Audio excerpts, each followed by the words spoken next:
Good morning, everyone. Happy Sunday.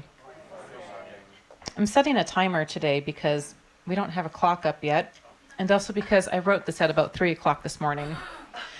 I had a whole other sermon ready to go, and I realized it was not today's sermon, so I'm a month ahead for next month. But so to keep myself from rambling too much, I'm going to set an alarm.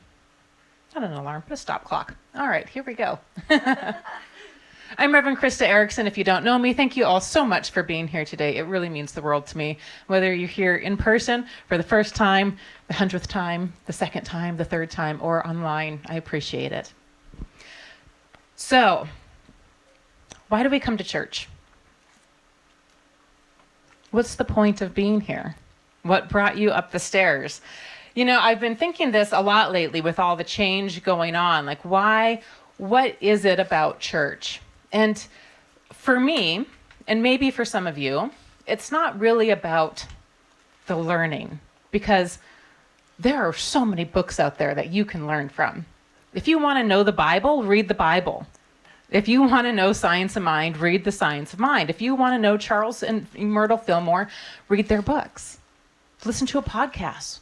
Watch a documentary. There's so many options out there for us to learn. So coming here isn't really about learning, right? It's about community. It's about coming together. Because yes, while I hope that you do learn something while you're here, this isn't your only avenue of learning, but it is the only avenue to learn in community with like-minded people. And that's what makes this spiritual center so important for all of us, I hope, right? So I have a question for you, and I want to see a raise of hands. Who here considers themselves to be a law-abiding citizen? Or non-citizen, Manya? Law-abiding citizen. Okay. Hopefully everybody. If you didn't raise your hand, I need to hear a story later. Okay, now I have another question that I want an answer to.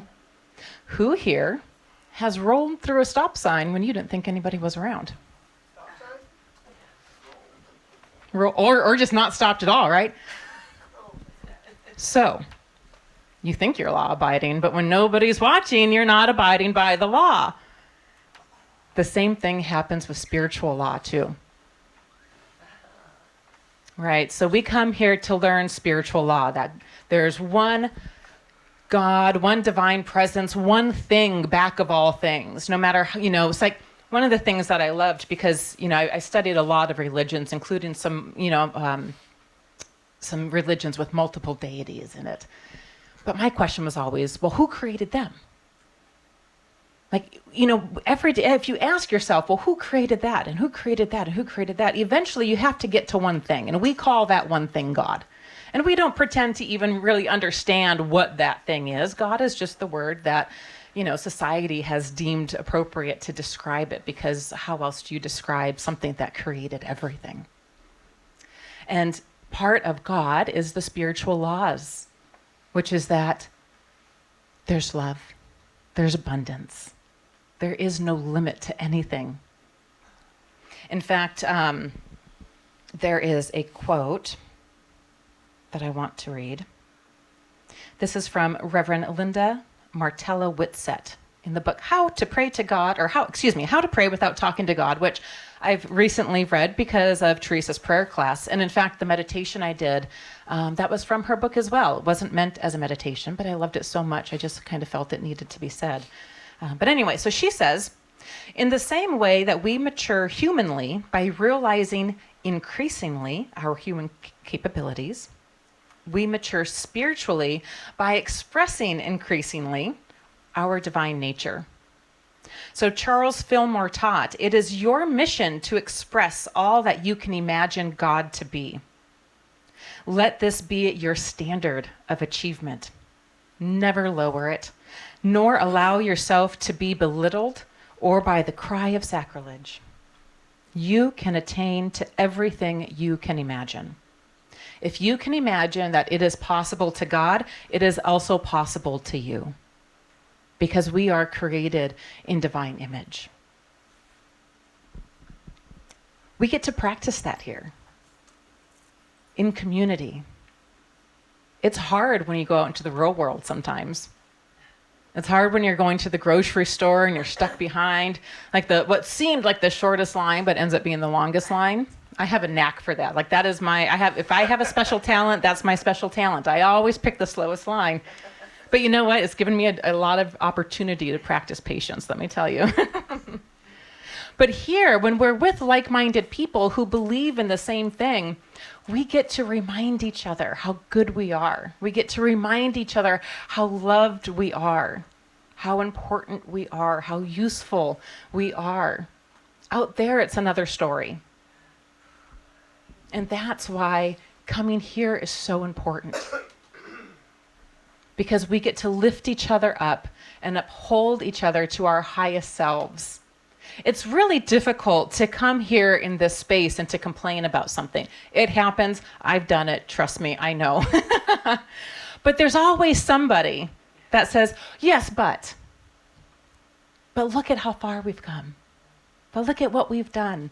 Look at what we've learned. Look at what we've been taught.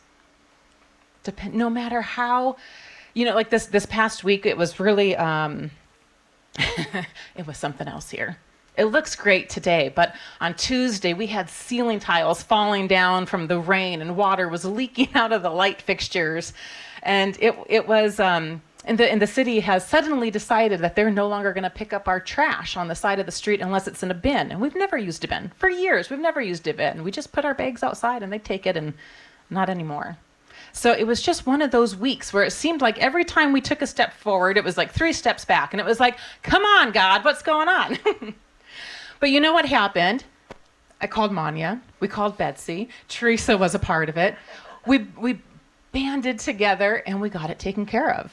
In the rain, me and Teresa and Manya and Tim, we were carrying trash bags to the dumpster out back. Don't tell Ford. And the Goodwill. That's right. Yes, we shared the wealth of trash. But we didn't leave it on the street. But that's part of the community, right? Is going through the good and the bad together. And I came in here today and the ceiling looks great. The lights have been cleaned out. We have ceiling tiles. We're not dripping water anymore. There have been improvements made. And it's just one more step forward into like the growth of our spiritual center, right? We're all having growing pains throughout life. And I think this building is having some growing pains right now too, but we're helping her along. So community keeps us honest and it keeps us on the right path, because when I've started to complain, like I said, there's always somebody that says, well, stop it. Let's look for the silver lining. Let's look for the bright side. And that's what doing the work is. Who's heard that term before? You got to do the work, right? Yeah. Who knows what the work is? Got 2.5 hands, maybe 3.5. My mentor, the woman who brought me into this religion, Reverend Ana Maria Lopez. Oh, that dear woman. I don't know how she ever put up with me. I would sit with her and I would cry and complain and whine. And she'd say, Krista, you're not doing the work. And I would say, Ana, what is the work? She said, I don't know. I can't tell you that. You have to figure that out on your own. And oh, that made me so mad. I hated that answer. I had to actually figure it out, but that's the work. Figuring it out for yourself is the work. Because the work is doing whatever it is that you personally have to do to be a better person. For some people, that may be something as simple as taking a breath when you're feeling overwhelmed. I've been doing that a lot lately. It could be finding the silver lining in a situation instead of ruminating on the bad. It could be creating healthy boundaries with somebody who's not feeding your soul the way that they should be. The work is internal. All spiritual work is internal. It's something that we have to do for ourselves. It doesn't matter how many sermons you listen to or books that you read. You have to be able to actually apply what you're learning to your life if you want to express your divinity. You have to live your faith. You know, there's the term Sunday Christians. I grew up as a Sunday Christian. Went to church every Sunday. My mom was even a Sunday school teacher. Went to all the, like the summer camps and all the holiday things. But at home, we never prayed at home. We didn't pray over dinner. We didn't even talk about God over dinner. In fact, at this point, I'm the only person in my family with any religious affiliation whatsoever. They've all just kind of given it up for their own various reasons. But that translates to us too. Are you coming here just listening to the sermon and then going about your day without actually applying the principles that we teach here at Unity? Because if you are, then you're not doing the work. If you walk out these doors and you're not seeing love all around you, you're not doing the work. If you walk out these doors and you're yelling at service workers or you're honking at slow drivers, or you're not doing the work. If you're not practicing the presence, you're not doing the work.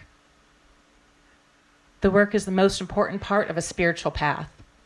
And we, as community, get to do this together.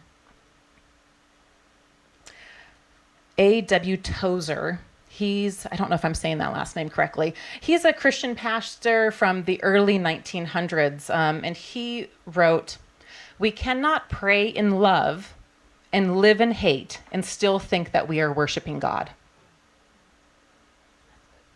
Isn't it? Isn't it great? No, I love it. We cannot pray in love and live in hate and still think we are worshiping God. Isn't that powerful? That's doing the work. So, another quote I want to share is Ralph Waldo Trine. This is not Ralph Waldo Emerson. Trine came about 60 years after Emerson.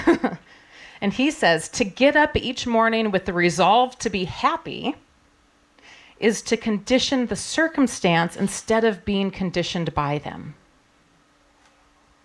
So we can condition the circumstance instead of being conditioned by the circumstances. That is also doing the work. So I know when I walk through this door, whether it's Sunday morning or Tuesday or Saturday or whenever, I come in gratitude. I don't always come in joy. That would be a lie for me to say that, especially after this week. But I always come in gratitude. And it's not just the space that I'm grateful for. I'm grateful for all of you. Because this space wouldn't be here without all of you. It would be me at home reading my bookcase full of spiritual books, which would feed me intellectually, but it wouldn't feed my soul. You feed my soul. Community feeds my soul. And I hope it feeds yours as well. I hope that's part of why you're here, because we create a safe space for that. We come here to be reminded of our oneness of God so that we can continue to do the work that we must do. And eventually, when you get to the point that it's not so hard to do the work for yourself, then we can do it for others. Sean actually reminded me of something really important this week that I needed to hear.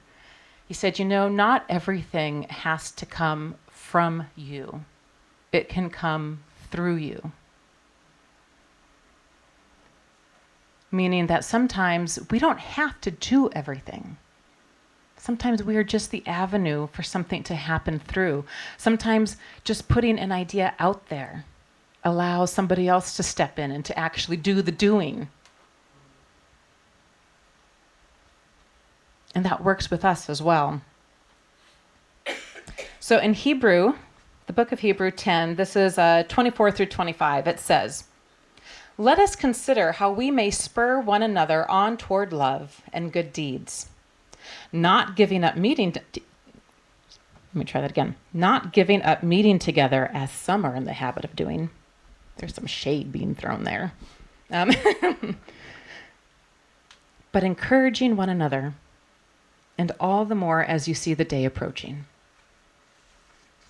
So let us consider how we may spur one another on toward love and good deed, and encouraging one another." That's doing the work.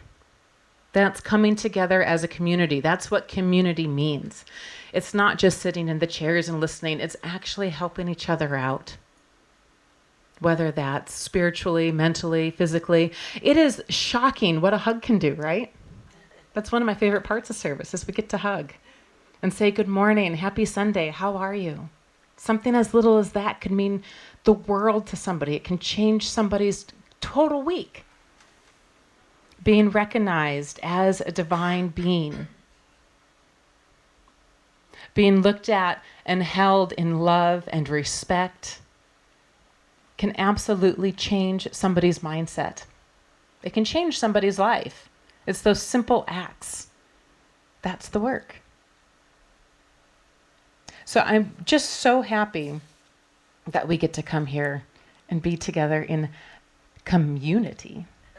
Here in Unity. Thank you, Michael, for that. He actually told me about that. If you look at the title, it's the COMM in little case and unity in big.